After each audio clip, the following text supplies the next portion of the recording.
And she suddenly shouted, "Bunggol ka?" Now, what have I done? So I stood and said, "Ma'am, actually, didi ko bunggol. Kapoy lang ko, ma'am."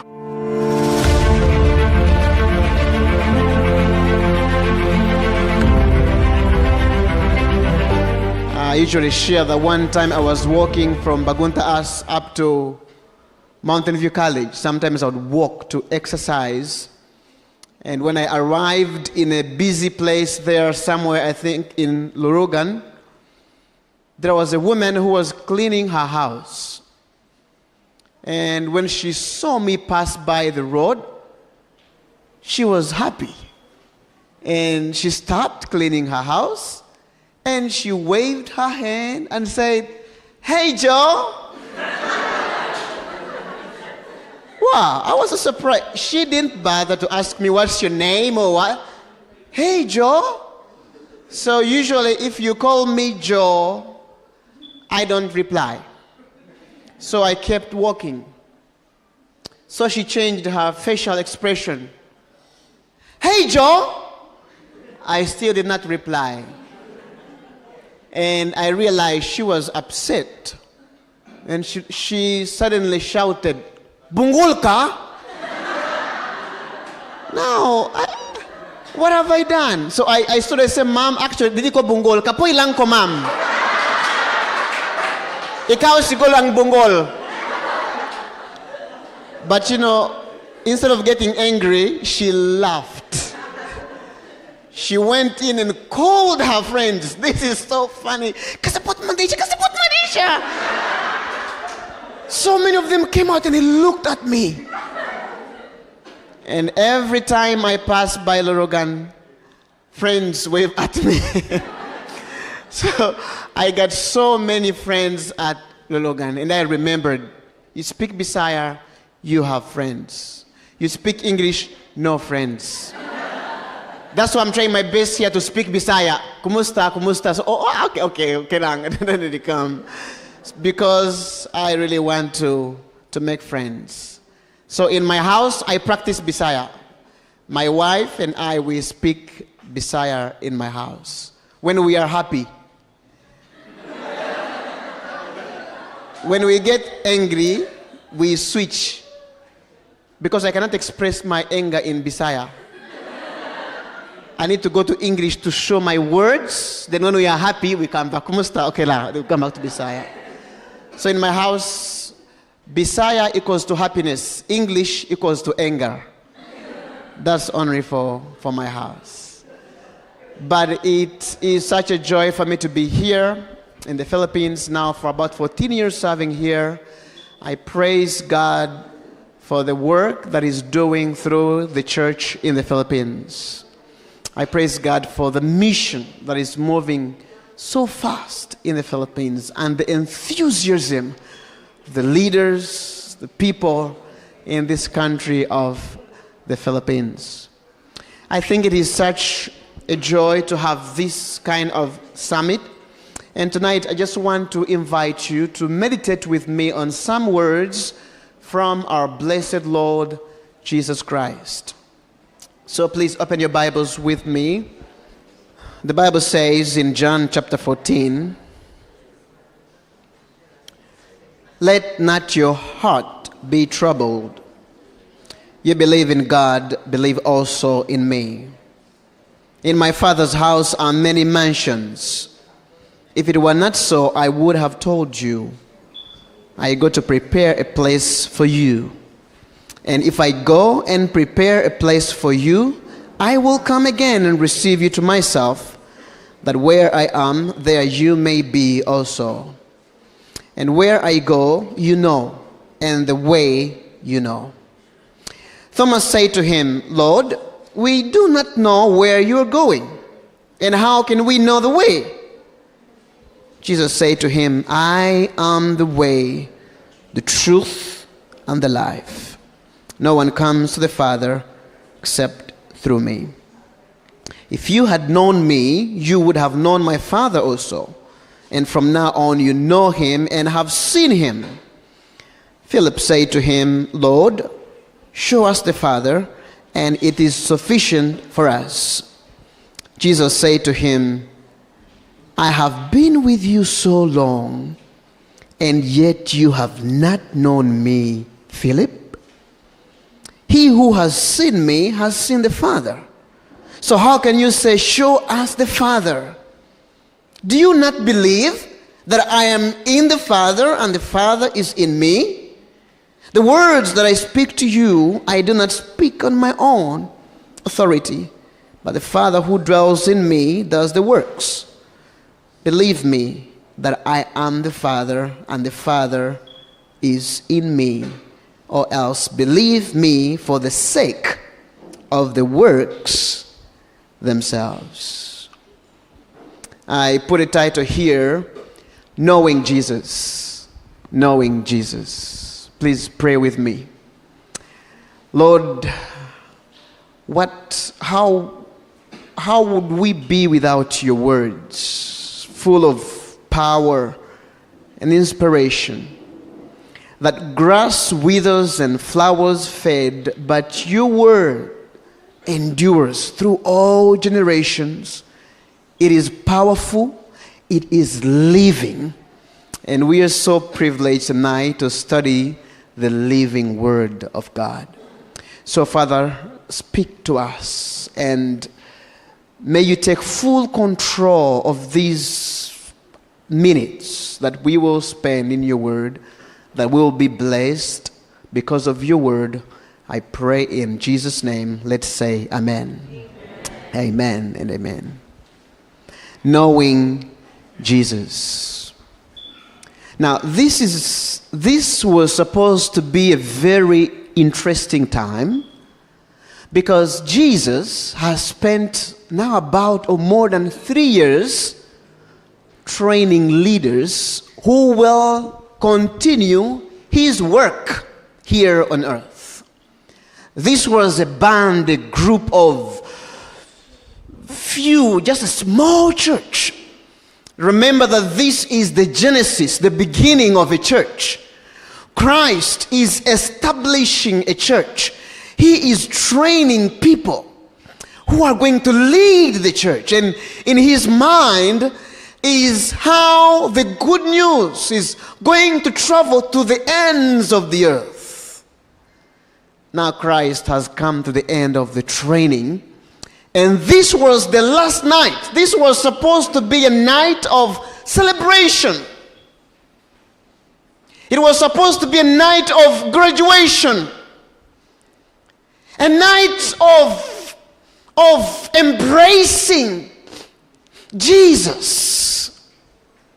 But instead, it turned out to be, if I may say, one of the worst nights in the lives of the disciples. Because at this time, the disciples and Jesus, I believe they were in the upper room. Jesus is getting ready to go to Gethsemane. He's getting ready to go and face the battle, to go and carry the cross.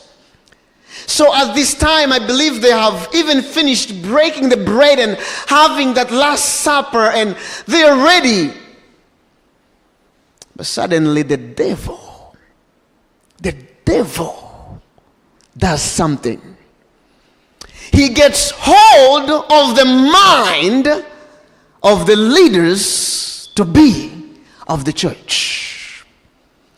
And he brings confusion in that room, in the presence of Jesus. The devil draws in fear. So that the disciples became so discouraged and so disappointed and so troubled that even one of them left to go and betray Jesus. By the way, this was a very painful moment. And Ellen White writes one whole chapter on the life of Judas that night, how Jesus stooped down and washed the feet of his betrayer. It's a very sad chapter, because at that last moment, this supposed to be a great leader of the church. Judas was the smartest and the most intelligent, very promising. of all the disciples, that when they thought of who will lead, they thought of Judas. But that night there was something going on that Jesus knew. And that night the devil was at work. He was finding ways. And somehow he found his ways in the mind and in the lives of the disciples. That Jesus has to put aside his thoughts and his focus and his mind on his mission to carry the burdens of the disciples, to help them. This was not supposed to be the focus of that night. The disciples were not supposed to be the focus. The focus was supposed to be the death of our blessed Lord Jesus Christ. But the devil has ways of changing the focus of our minds and our lives, that before we know it, we are out of focus. When we read chapter 13, all the disciples are so discouraged, so that in chapter 14, Jesus has to turn to his disciples. He forgets his trouble and his burden. Remember that after that he will go in the garden and spend whole night and praying to his Father, saying, Lord, if it be possible, let this cup pass. Lord, if it be possible, let me come back. Now you can imagine what was going on in the mind of Jesus in the upper room, and how much Jesus needed the comfort of his disciples. Although Jesus was God, remember, he was also man. He needed a hug. He needed an encouragement. Oh, sometimes we can be filled with so much ego and self-centeredness. By the way, we are all born selfish. Someone say we are born and shaped in iniquity. As soon as we come out of our mother's womb, we come out with selfish motive.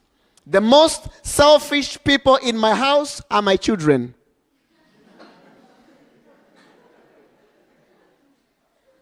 Very selfish. And the most selfish is my youngest son. I hope he's not listening. But he is improving. I hope so. So sometimes I have to treat my son sometimes as an African father, and sometimes I try to be like a Filipino father. As an African father, I have to use a stick. Sometimes I grew up knowing that the eyes of us Africans are on the robot. If you don't beat us, we will not listen. So that's why in my school, the school has to buy special sticks. You get below 80, you have 5 sticks.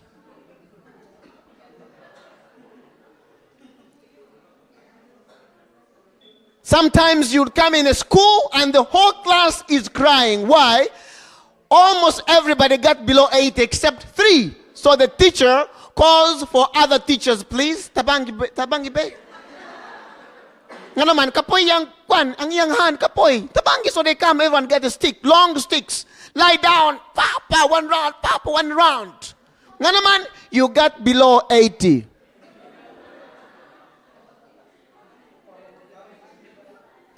But now I'm teaching in the Philippines.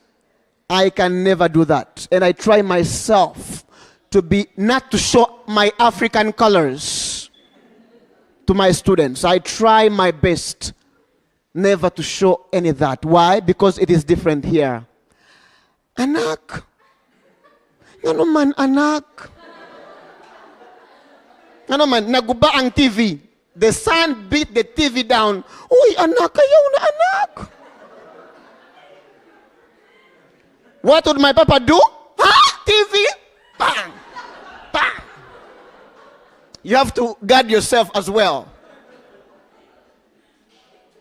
So just sometimes I know Philippines is a child-friendly country. But sometimes I have to hide to be like African father to my boy. Why? Because I know he has some African in him. So I beat the African side. But not so much. Please don't report me.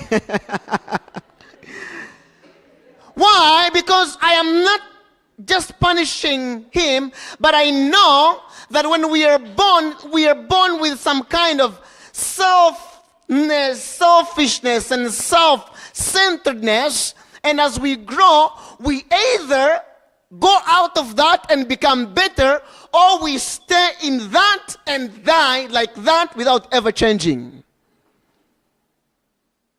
And as we see here, the disciples became so self-centered that Jesus has to turn and comfort them. What was wrong? They are troubled. They are troubled by so many things. They are troubled by the future. They are troubled by their grades. They are troubled by financial problems. They are troubled by broken hearts. They are troubled by job opportunities. All the things that trouble you today, you can think about them. And I want to let you know that our world is a troubled world. How can we serve Jesus in a troubled world? All these troubles are brought by Satan. The Lord's servant Ellen White says, as we near the coming of our Lord Jesus, the devil will work so hard to discourage God's children. He will do whatever he can to bring discouragement. Because when we are discouraged, we cannot lead. We cannot serve. We cannot survive. We can be paralyzed by the fear of the future. And so, Jesus, he turns to his disciples. And he's going to do something, and I'm going to focus on this. Jesus is going to do something to help them. The first time I came to the Philippines, I went to Western Mindanao Conference. I hiked there. I see some of my friends here. I see Ray and some others. That's where I spent most of my first time as a 1,000 missionary. And it was not easy for me, really, because I was the only black person in the place where I was assigned.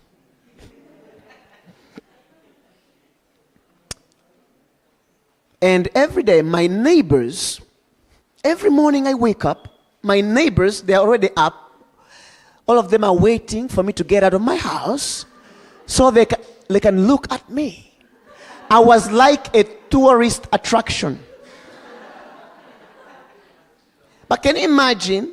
I was there for 1 whole year, but every morning for 1 whole year, they never got used to me. Every time they would stare. Every time they would stare. There are times when I went to zoo. I go to zoo to have some good time as well. But I realize as I look at the animals, other people are also looking at me. Sometimes I become so disappointed. I leave the place. I'm not an animal. You look at the animals. So we had hiking with young people from Western Mindanao Conference. That time, I know most of you are still very young. About 10 years ago. 200 young people from Western Mindanao Conference hiking. It is called a rolling camp. For 1 whole week. The first day we traveled. And we went up and down in the forest. I asked the elder, how far are we? He said, almost. Almost. Very happily. Okay, so I thought, almost. We walked again and walked 5 more hours. How far are we? Hapit na. Hapit na. Okay. Walked again 5 more hours. How far are we? Hapit na gyud. And I stopped asking him. But I learned something. When Africans are tired, we also get angry. When we get angry, we look ugly. When Filipinos are tired, they smile and make jokes. And they're still happy. That's crazy. For me. So we walk. I am so tired. I decided to just walk by myself. 200 young people, everyone is asking me, Kuya Dan, are you okay? I say, yes, I'm okay. Another one, are you okay? Are you okay? Are you okay? I told all of them, excuse me, I am okay. Don't ask me anymore. I'm learning to adapt. So I walk by myself, carrying my bag. When I got in the forest, hiking, going up, I saw something that amazed me. About 5 Filipino kids. They are swimming in a small river, diving in, so happy, laughing, enjoying, smiling. Let me tell you something. I love a happy life. For me, if there's anything that can make me to laugh, I love that. Because I know laughing is healthy. That's why sometimes I go home and watch Mr. Bean. So I can laugh. When I'm so stressed, I put on Mr. Bean. So I can laugh. So these kids are laughing, enjoying, going in, coming in. Wow! And I stood for a while and admired them. Wow, what a nice life. Look at me, I'm looking so angry. And one of the kids, when he was swimming, they had not seen me actually. One of the kids, before he dived in, he turned around and he saw my face. I was standing from a distance. And when he saw me, he became like a statue. And he turned quickly and told his friends, the gun, the gun, the gun. This was so serious that they ran naked. They forgot their clothes. Why? They must run for their life. I was so surprised. What's wrong? They ran and they hid in their house. Very nice snipper hut. And afterward they came out from the window and there were people looking at me. I realized that people in the forest, every time they are alert. Because they think that sometimes new kind of animals might show up. So I think when they saw me, they thought this is a new kind of animal. I was not happy. But they comforted me. They said, please, we are so sorry. This is our first time to see a black person. But this is a very handsome animal.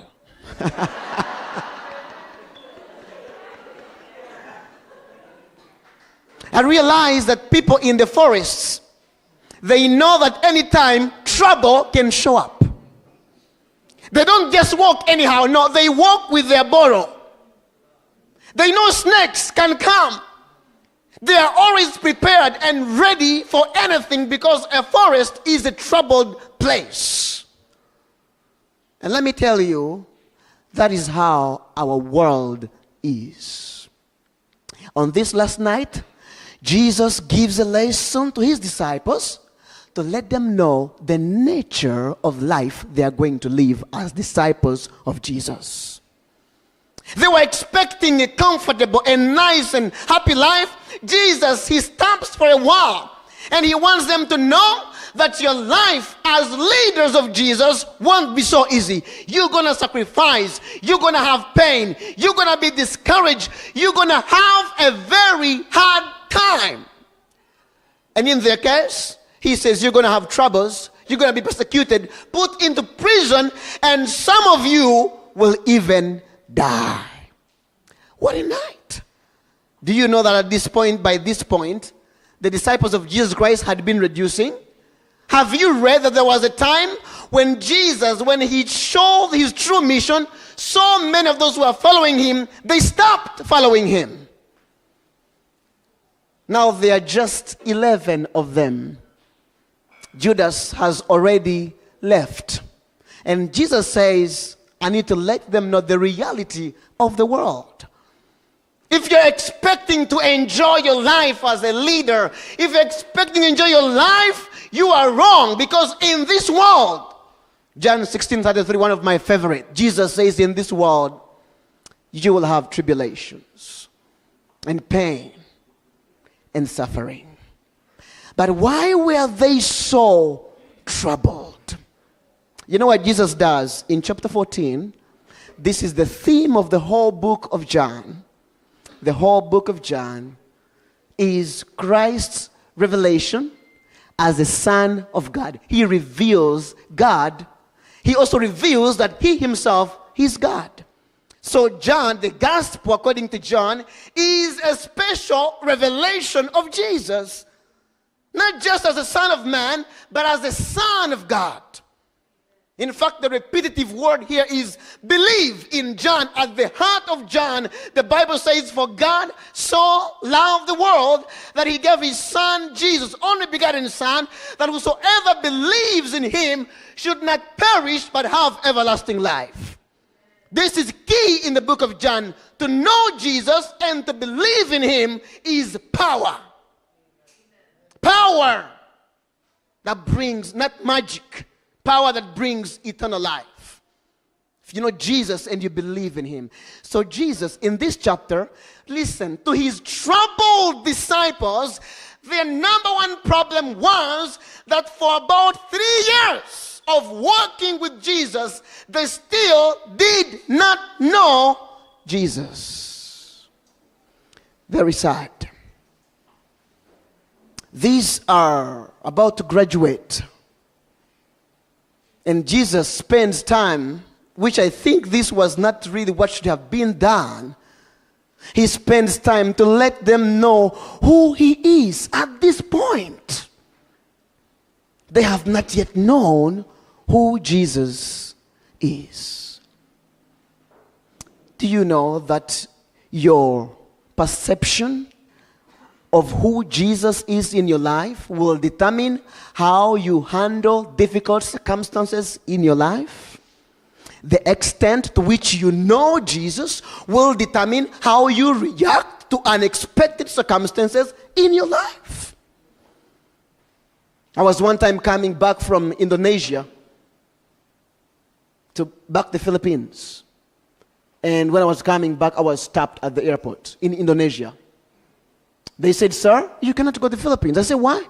You don't have a return ticket. Your ticket is one way. I said, yeah, because I have been in the Philippines for so long. I'm going back to study. They said, yes, but you are not a Filipino.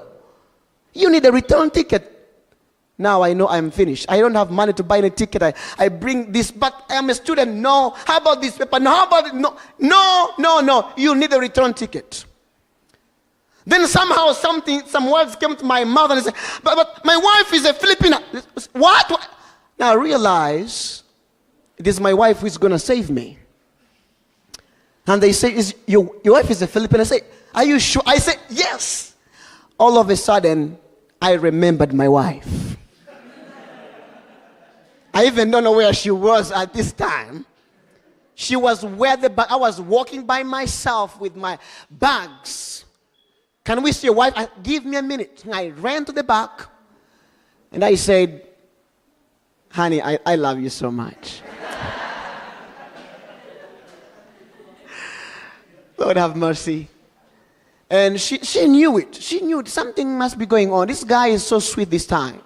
I said, would you please come with me? And so she came with me. I put my hand around his shoulder. I usually don't do that. I put my hand around his shoulder. And when I said, this is my wife. I said, are you sure? This is my wife. He said, do you have a marriage certificate? And I say, hi, because she keeps all our papers. Do you have the certificate? She gets a certificate. She shows it to them. And they say, you should have told us. If you have a Filipino wife, you can go to Philippines with free visa. Oh boy. I looked at my wife. I said, wow, this is my visa.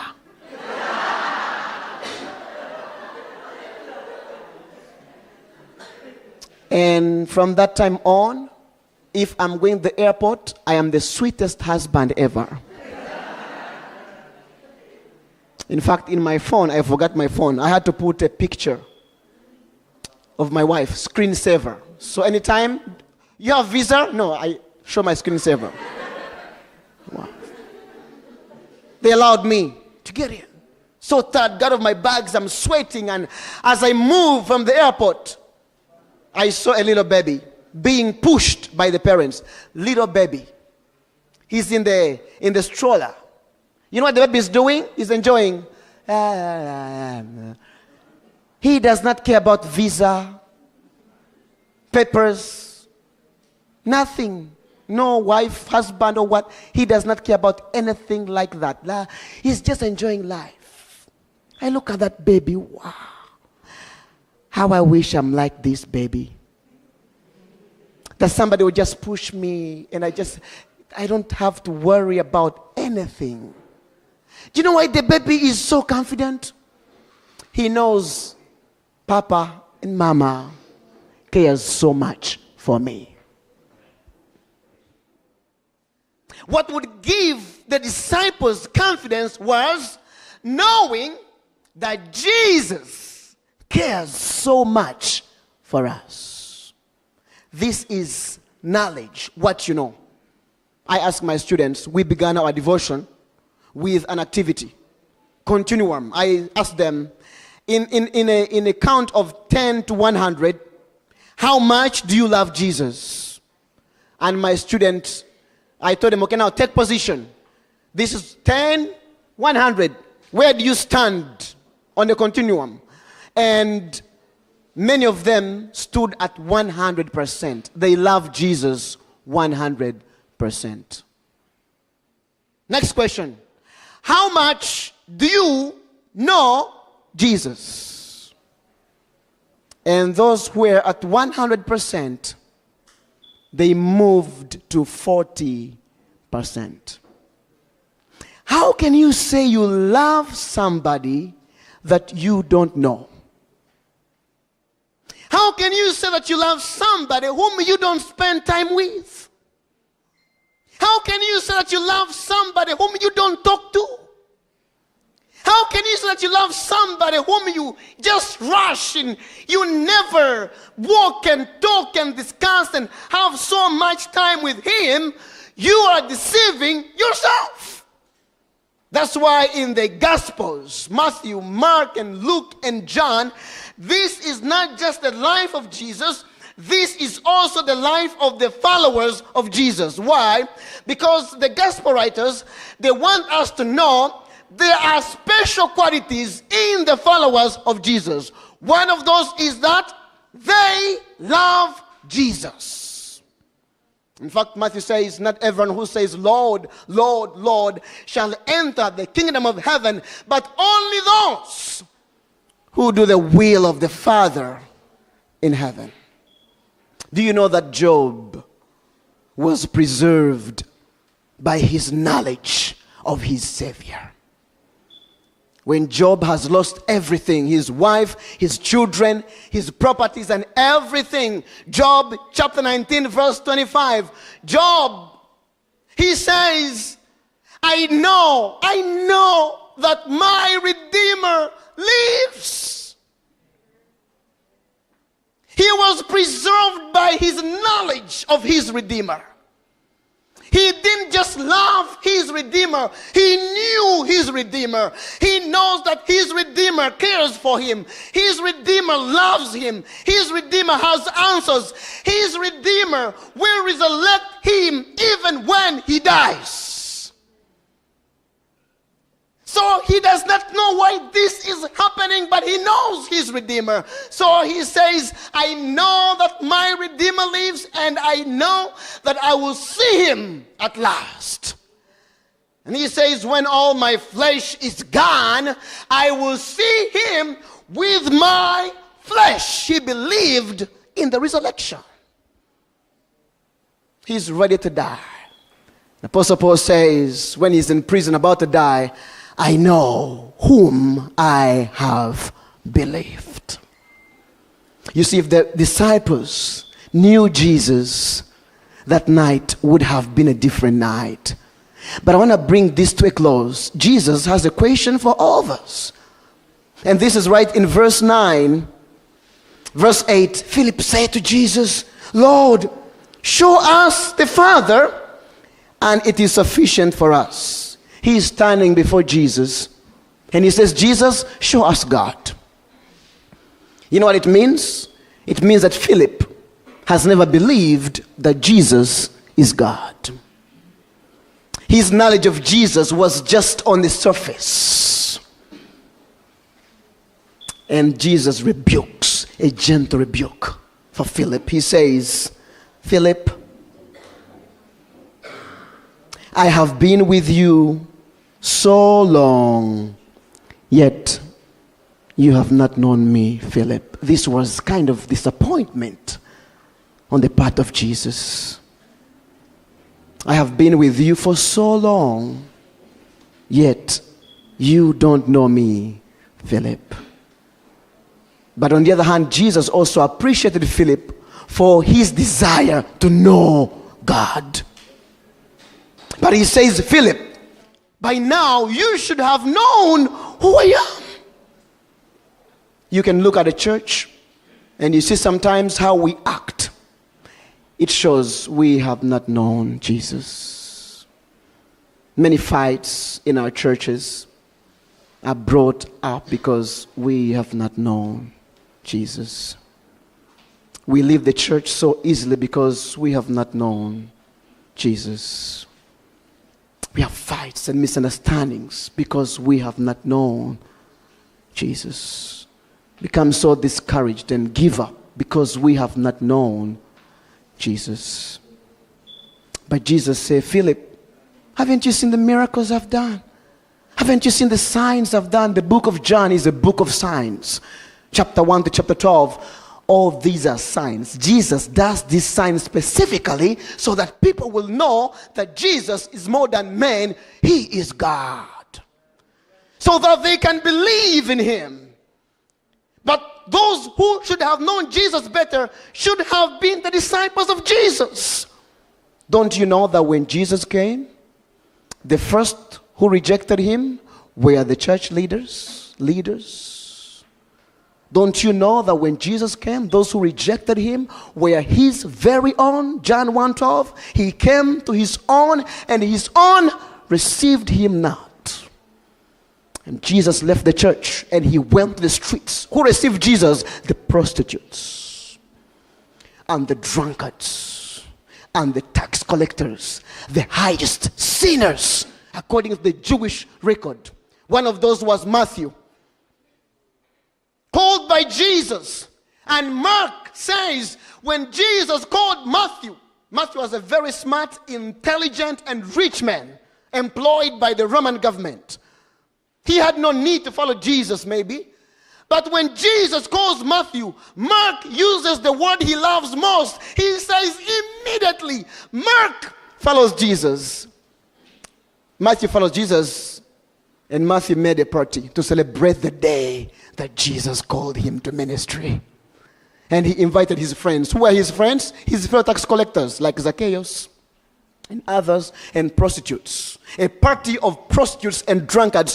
Who was the guest speaker? Jesus Christ. Where was the church? Standing from aside, looking at Jesus, and they said, this is not our Messiah. Then Jesus will let them know, I came to seek and to save the lost. And I must go to the streets. And who became the closest friends of Jesus? Prostitutes, drunkards, thieves, women, children. the most neglected. Where were the leaders of the church? They did not know Jesus. Where can we find Jesus? John tells us in John chapter 20, verse 31, he says, these things, these signs were made so that you can read about them and believe in Jesus. Let me finish up with this. Let me read it. I don't trust my memory. No. John chapter 20 and verse 31. I'm finishing up with this. Verse 30 says, and truly Jesus did many other signs in the presence of his disciples, which are not written in this book. Verse 31, but these are written that you may believe that Jesus is the Christ, the Son of God, and that by believing you may have life in his name. John says the purpose of Matthew and Mark and Luke and John, this is the account of Christ's ministry. This record is given to us so that we can meet Jesus. And as we get into this account of Jesus, we meet Jesus Christ. When we meet Jesus, we can't help but know that Jesus is our Savior. And when we believe in him, we receive life eternal. Not on that day, right now. Right now. When you receive Jesus, eternal life begins here. Your heaven does not start then. Heaven starts from here. Experiencing the presence of Jesus Christ. Do I know Jesus? The Gospels were given to us so that through the Gospels and in his word, we can meet Jesus. He who walked and talked with Adam and Eve in the Garden of Eden. He who was risen up as a serpent in the wilderness. He whom David said, I was young, but now I'm old. I have never seen the righteous forsaken. And he's the one who will descend from heaven with a shout, with a trumpet call of God, that the dead in Christ will rise up again. Let me say this as fast as I can. When I was at Mountain View College, we had Lovers' Night. Lovers' Night on Valentine's Day. So they prepared for all the lovers. At MVC, if you're in a relationship, you can register yourselves. You have to report and say, sir, this is my girlfriend and I'm his boyfriend. And then they will register you. So they will take note. On Valentine's, they prepared a special Valentine's celebration. And my wife, my girlfriend, she goes to the dorm to prepare. I went to my dorm, do some makeups and all that stuff. And we came and we met, and she looked so beautiful. We walked to the Valentine's venue. And during the party, somebody put all the shoes of women, of the ladies, in the center. And they said, let all the gentlemen come and get the shoes of your girlfriend.